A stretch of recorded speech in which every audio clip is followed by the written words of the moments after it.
मेरे हजूर ने इरशाद फरमाया, इज़ा लम तस्तही फस्ना मा शेता, जब हया ना रहे तो फिर जो मर्जी करो।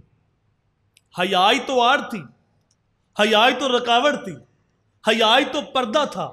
हया ऐसा जज्बा है जहां पुलिस का मुलाजम नहीं पहुंचता, जहां खुफिया कैमरा नहीं पहुंचता, जहां कोई एजेंसी नहीं पहुंचती, वहां जज्बा हया पहुंचता है। हया बड़ों का हो, हया आमतुल मुस्लिमीन का हो, सबसे बड़ा हया अल्लाह का होता है कि जो बंद कमरे के अंदर भी जुर्म करने से इंसान को बचाता है कि मेरा मालिक मुझे देखता है और मुझे मेरे रब से हया आती।